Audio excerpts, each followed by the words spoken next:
welcome to another uh, presentation of Graceful Touch Speaks Out, where we speak with leading authorities within the health and wellness niche that really want to share their thoughts with the world.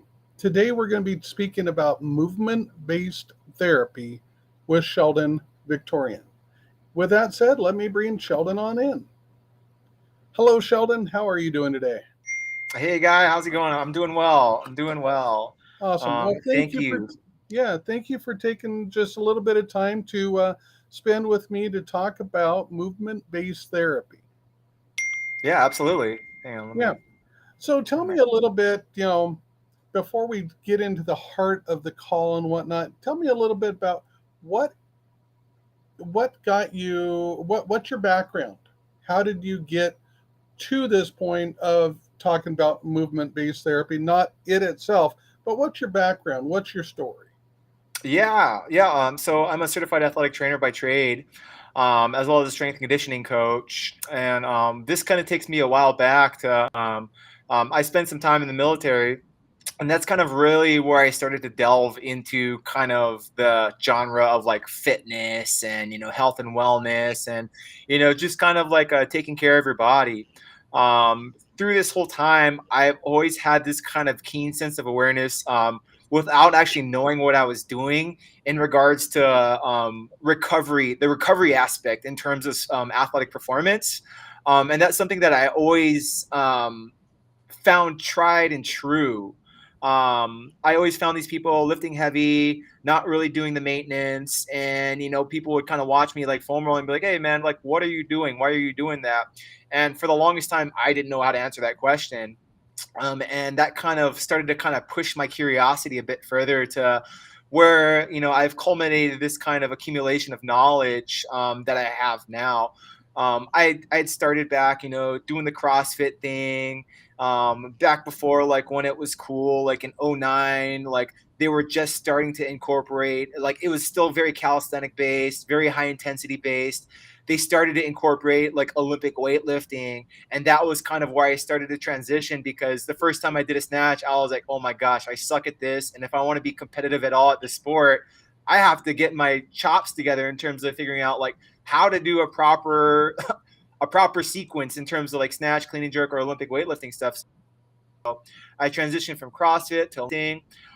From there, I started to go into my path of undergraduate studies, where I attended the University of Hawaii and I pursued my degree in kinesiology.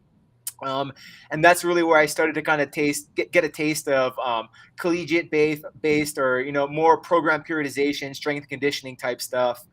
And that kind of started to segue into my path of grad school, where I finished my master's degree in athletic training.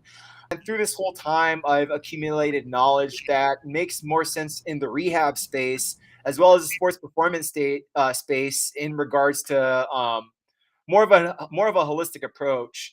I've always had the frame of mind of like, hey, okay, like if you want to drive a Ferrari, make sure you're doing the oil changes, make sure you're doing the maintenance, right? Otherwise, you're gonna blow your motor. And that's kind of the approach that I have up to this point now.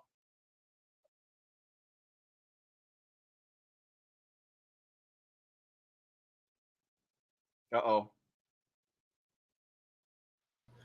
Sheldon, so we lost you right when we were talking about the rehab space and whatnot. Oh, okay. I had some tech, so we could step back there and move forward again. That would be great. Okay. Yeah. So I was mentioning how I started to kind of get more of an idea of how to integrate the sports performance aspect with the rehab space.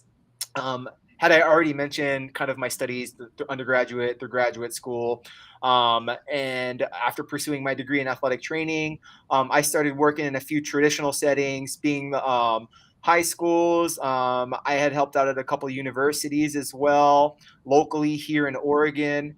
And I've just kind of always had this thirst for knowledge that went beyond what the traditional athletic training setting was able to provide, which is essentially just acute triage. Okay, someone comes in, they roll their ankle. What am I gonna do? I'm gonna give them a bag of ice. I'm going to wrap them up in tape, and I'm going to refer them out to PT. Where for me, I was really kind of more seeking that rehab aspect, that rehab component. Okay, like clearly this ice isn't the thing because they keep coming back for the ice and they're still in pain. So what more is there to the longevity aspect of sport performance, as well as even seeing if that's a feasible option at the elite level. So really I really started licking my chops and started studying more about rehab, more about movement quality and movement refinement, which really brought me up to this point of where I am now. Awesome. So if I understand correctly, just doing a quick summation, you basically were already passionate about movement and whatnot within your own life and whatnot, and building that up. And this led you into a career focused in what you were already interested in. Yes, that's absolutely correct. For the longest, it was like I had this passion that I didn't know was the actual career.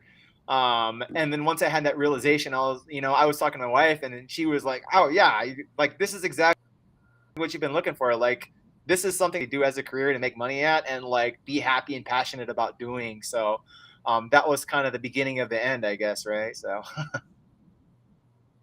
Awesome, awesome. And so now, how long have you, once you've gotten done with your studies, your masters, and everything like that, how long have you now been practicing? I've been practicing as a clinician since the beginning of 2020. But Mhm. I've been within this field the better end of years now, where it's just been an accumulation of knowledge, where now I can say I'm credentialed, but I've been kind of practicing this for the better end of 15 years, I'd say now. Gotcha, gotcha. What's your favorite part about what you do? The outcomes, seeing immediate results, kind of getting that like oh my god, this guy's a wizard look, on people's faces when they come to you and they say, man, like for the longest I've had this ongoing issue, and I've always wanted, like I've always loved running, but my doctor told me that I'm no longer able to do that, or said that I shouldn't do that. So I don't know if it's something I'm going to be able to get back into, but I remain hopeful that you'll be able to get me feeling better, and you know, um, being able to actually get them back to that goal of running pain free, or whatever their goal is pain free that they thought they weren't able to do anymore, is probably the most fulfilling part of my job. And just providing those results time and time again, getting people to their functional goals, or to what their ultimate vision of what their life entails, is really, really what I do this for. Awesome, awesome. What's the least part? What's the least favorite part about what you do? The business part, the Yeah, sales, well, there you go. Right. the business, the admin, like writing the notes. You got to do it. You got to have accountability on your end. But it's definitely probably one of the least favorite parts of my endeavors. But I know it's a necessary evil, and you kind of have to have that whole picture of, you want to run your own business. Okay, make sure you're checking all the boxes as well. There's like two hats, like the business hat and the clinician's hat. And for so long, I love wearing the clinician's hat just because I love what I do. But I do, and that there is a process and a system and methodology to which I have to transact my business. Sure, Yeah. sure. All right. Well, looking back at the last 15 years that you've been uh, doing what you're doing, what is two or three highlights that this is exactly why I do what I do. Hmm. I would say probably the Thinking first about piece. clients Yeah. or whatnot. Mhm. Do what? Thinking about clients or whatnot. Oh yeah, yeah, yeah. Uh, Go ahead. Yeah, I would say probably not even like not even referring to clients, but like the realization that I had when I found out that this is a career that I could get into, Hmm. definitely made me hopeful, because for the longest it was like, oh yeah, telling people this is or this is what I found on YouTube, or like this actually works and there's something to it. finding the path, finding the journey of, you know, what it was going to be for me, was definitely one of probably the most enriching parts of this, because without it, I wouldn't be where I am. Referring to clients, like I have this one client that I just always mention all the time. He blew out his knee. He was this youth athlete, blew his knee out during football, took an outside tackle, and his knee just kind of exploded. And he had hit me up. We had worked previously for a summer camp, and about a couple of years later, he messages me and says, "Hey, you know, my knee kind of, you know, gave out. I had to go get surgery, and now I'm going to start doing physical therapy. I was wondering if you'd be able to help me out."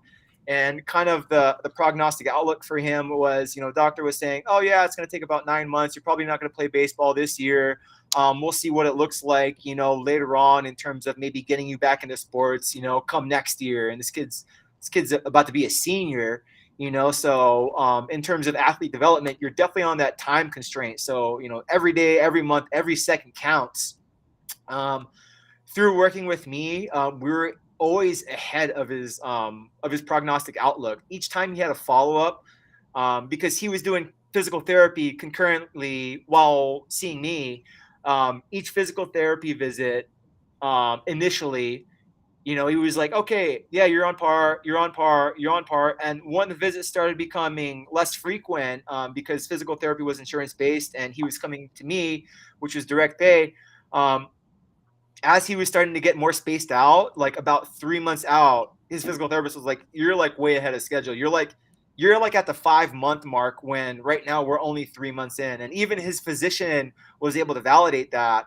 And it wasn't necessarily that it was unsafe for him to be there, but it just goes to show the difference in terms of when someone follows an insurance-based route, or, you know, a route that just gets them back to ADLs or activities of daily life, comparative to a clinician or a specialization, or someone who really is able to put a little bit more of an emphasis on functional prognostic outlook, i.e., this athlete wanted to get back to playing sports in a safe and efficient manner. The difference just shows there. I believe that had he just gone to conventional physical therapy, he would have graduated from the program. And this is the case in most instances, is that individuals who go to insurance-based PT, they go there for a specific injury or ailment, i.e., someone tears their ACL, then they get the surgery, then they get referred to physical therapy. Physical therapy gets the individual back to activities of daily living. So it's like, okay, congratulations, your insurance is up. You can walk, you know, you can walk up and down stairs. Might not feel the best, but you can do what you got to do throughout your life, you know. Move on, you know. These individuals are typically like, "Oh, well, can I just continue training with you?" And physical therapy clinics, which are insurance based, at least to my knowledge, end up just discharging the patient. You know, the more credible ones might send them off with like a rehab plan of like, I don't know, 5, 6, 7 different exercises, and say, "Okay, well, just keep at it, you know, and just start working out." And this is kind of where my specialization really fills in, is I bridge the gap from post PT individuals able to do ADLs back to like full function. So, you know, individual does physical therapy, they do surgery, they do physical therapy. There's this gap in between where they have a functional goal, and there's this functional gap that the athlete has to figure out on their own. And in my specialization, that's really where I'm able to bridge. I can bridge the athlete or the individual from, you know, post PT, filling in that functional gap to get them back to what their goal is, so that they can continue doing what they love. It doesn't have to be that, "Oh gosh, well, I can no longer run because doctor said that it's just too unstable, and physical therapy said that my insurance is up." You know, like, I think just those are just like bogus answers that shouldn't be. Like, that's the traditional healthcare system that likes to operate on a business type structure. Whereas if you put a little compassion and a little care into what you do as a clinician, we can provide people so much more, in terms of value, in terms of quality of life, you know, in terms of just letting these people live a more fulfilled life based on like what they really want to be doing. I really went off on a rant there, but that was number 2. Fair enough. Fair enough. Number 3, I would say, is just finding value in what I do, just continuing to add value in what I do. Each time I go to learn something, whether it's a continuing ed seminar, whether it's some sort of online course, I'm always delving into new information and ways to make myself that much more better so I can add value to my business. So the clients that I see value and that I have a, a, a cornucopious amount of tools in my box. Sure. It's nice to have a tool. It's nice to work off of limited availabilities of resources. But at the same time, if my business model is based off of adding value, is based off of helping individuals get back, like I want to have as many tools in my arsenal so that if one tool, if I'm trying to stick a square box in a round peg, I have that tool to make it work. I have Sure. that round peg versus trying to scramble around and figure out what's going to work or what doesn't. I have an evidence-based background based off of theories, principles, and methodologies that I can employ so that I can give my clients the best results in the most efficient and the safest way. Awesome. Yeah. Awesome. I don't know why there's so much technicality going on today as far as with the video. I don't know if you're noticing the slowdown too. I haven't had this problem with any other person, so I apologize about that. So who is it that you are looking to um, connect with within the video? If you could only connect with one type of person, one person you want to help, who would that person be? So my ideal client would be a youth athletes, youth sports. More so, I would say the coaches of these clubs, sports, organizations, teams, because the coaches are essentially the gatekeepers to this type of thing. More or less, my referral process is trying to reach out, doing outreach to these coaches and having them come in. Hey, coach, do you have something going on? You got like this lower back thing going on. Maybe you have a spouse, or maybe you have someone who's dealing with something that's just really buggy. Like, come on in. Like, let me take care of you. Like, don't worry about bringing your wallet. Like, let me just show you what I can do so that when you have that athlete or you have that individual who runs into a problem, like, I'll be at the tip of your mind and you don't question about sending anyone towards me. That's something that I've been working on tediously. There's a bit of a strategy to it, but I think going back to your question, my ideal client would be that youth athlete, someone who's motivated, someone who has a goal, is goal oriented. But you don't have to be a youth athlete to come see me. If you're someone who's just motivated, who's working through a constant nagging injury, you're having like a training hurdle or something's holding you back from reaching that next level, like I want to work with you for sure, so. And do you do that like a virtual coach, or are you mainly in office clinician? Mhm. What's your scope? Yeah, so primarily I work right now as an in-office clinician. I am open to remote consults as well, and I do provide remote coaching. So kind of like a subspecialization prior to me endeavoring on this kind of athletic training, rehab, clinician type journey. My vision, a strength and conditioning coach at the professional level. And after kind of delving more into what I was able to do as an athletic trainer, it definitely made it more of a holistic approach for me, where I can, I can utilize the resources of like soft tissue methodologies or manual therapy techniques or corrective exercise strategies in conjunction to the sports performance aspect. So a lot of my clients as well, they end up transitioning to performance-based training, i.e., one-on-one personal training. But my approach is more functional based, where if individual has a goal, like a goal of just feeling good, like I just want to feel good when I wake up. I don't want to wake up pain. I want to wake up pain free. I want to be able to move. I want to be able to play with my kids into my elder years and not have to worry about my body giving out. like I work with those individuals as well. A lot of my clients, they range from the youth athletes all the way upwards to 65. I believe my oldest client is 65, and he's been training with me for over a year. So I do have variety in the services I'm able to provide. But I would say that my specialization is in targeting the youth athlete population. And how would if somebody has listened to this video and whatnot and decided, I'd like to know more about how to connect with Sheldon and whatnot, how would they do that? Yeah, so you can reach me directly through, I have an email, variantathletics at gmail.com. I'm also on the Okay, Instagram. so Yeah. let's slow down a little bit there. Let's make sure we understand the email. So Oh, break yeah. that down a little bit more for me. Right. Yeah. So my email is variant, just as it's spelled, variant, VARIANT, athletics. So variant athletics, one word, at gmail.com.